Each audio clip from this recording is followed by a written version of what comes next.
Not like the brazen giant of Greek fame, with conquering limbs astride from land to land. Here, at our sea-washed sunset gates, shall stand a mighty woman with a torch, whose flame is the imprisoned lightning, and her name, Mother of Exiles. From her beacon hand glows worldwide welcome. Her mild eyes command the air-bridged harbor that twin cities frame. Keep ancient lands your storied pomp, cries she, with silent lips. Give me your tired, your poor, your huddled masses yearning to breathe free. The wretched refuse of your teeming shore. Send these, the homeless, tempest-tossed, to me. I lift my lamp beside the golden door. That was such a beautiful reading, Regina. In fact, it wasn't a reading. You memorized the poem. You know, I come from a culture where poetry was recited constantly throughout life. In the Soviet Union, everybody memorized poems, and I guess kind of like a musical where it's kind of not strange at all that people are breaking into dancing and singing, and then they go back and they just talk to each other. It was like that. Teachers, parents, friends, grandparents, whenever they saw something that reminded them of a poem, would just recite the poem because everybody memorized, Pushkin and Tsvetaeva and all the bard singers, and so it was this great, tool where people could just use poetry as part of their life. And what do you think it does? Because this isn't something that Americans typically do. What is added that you can bring us from that other culture from which you come by having the language of a poem to use as a tool? I'm always living with poems in my head, but it's because I'm writing them, or lyrics, or however you want to think of them. But in that way, I'm much more American. I don't usually memorize poems. This has actually been a really incredible reminder of why it's good to memorize and recite a poem. You kind of, just living with this poem, I have been seeing things through the lens of the poem, and when you learn it and then recite it, you get a different feeling from it. I mean, usually I end up reading poems just to myself, but once you are using your voice, it's like you said, it's this in-between thing. It's conversation, but it's also elevated. It just kind of vibrates on a higher level, and it makes you rise up to meet it.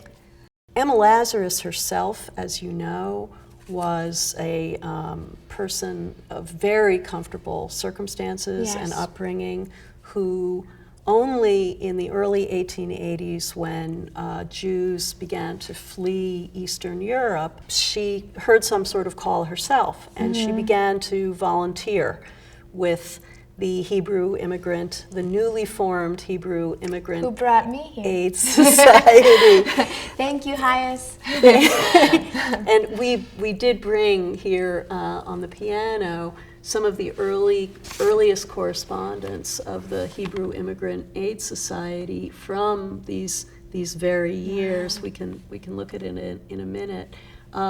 Discussing the condition of immigrants that Emma Lazarus was helping to support, both with funding that she provided, but also personally working all day, and especially with young immigrant women. Yeah. That says 1889 on it, and I mean, I came to New York in 1989, so it's just a blink of an eye.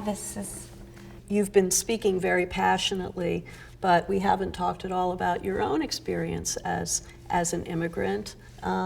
You came through the auspices of the same organization that Emma Lazarus was inspired by. I think that being a refugee, it's one of those things where it's very different for everybody. It's like asking somebody, what does it feel like to be black or to be Jewish or to be gay? It's different for every person, and so it's very hard to generalize. I know, certain feelings that I have, and they're complicated because, on the one hand, there's this tremendous gratitude, and on the other hand, for a long time, there's this reluctance to even see your new home as anything but absolutely the idealized version of it, absolutely perfect, and being unable to criticize.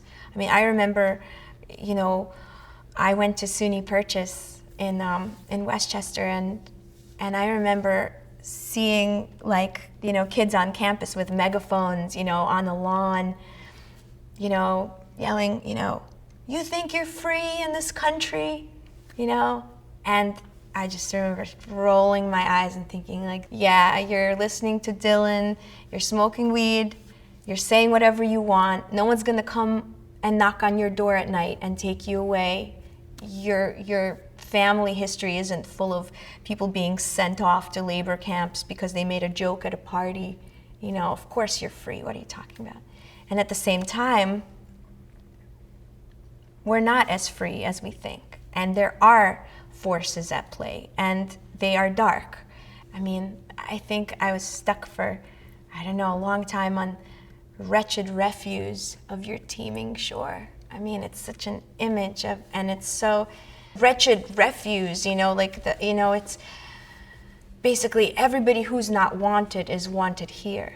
Yes. Which is, that's an incredible symbol to have as your symbol. Where does the power of that image come from, do you think? Wretched refuse of your teeming shore. Yeah, it's just to think of people like that. It's just to think of anything living like that is so. Is the language disrespectful, do you think? No, Wretched I think refuse? It's true. I think that's how they are seen. I think that's how they're treated. And she is writing that language to illustrate the darkness of that kind of condescension and disregard for life. She is writing that to sort of make someone wake up. It's like a slap on the face, that's how you're thinking of these people. Mm-hmm. Wake up, and it's a very I'm thinking about not only what the words mean, their semantic power, but the way they sound. Wretched refuse Dark, of your teeming right. shore. Just the sounds are, take us into a world of bodily discomfort and disgust. Yes. Wretched refuse of your teeming shore. How is it that the poem delivers us into the honesty of that view we may have of those we don't know, and lifts us above? How does it do that? Well, I think in it, what it's trying to maybe do is put you as the reader. It sort of says to you, make a choice. Which side are you on? Do you want to be with Colossus, with ancient pomp, with conquering, with the ancient lands, with storied pomp, the myths of kind of this superiority, these classes, this whole thing? Or do you want to be the new chapter? Do you want to be the rescuer? And I think it's trying to awaken in you the realization that no matter what you might think, whether you think of yourself as a political person or not, that there are two sides in this issue.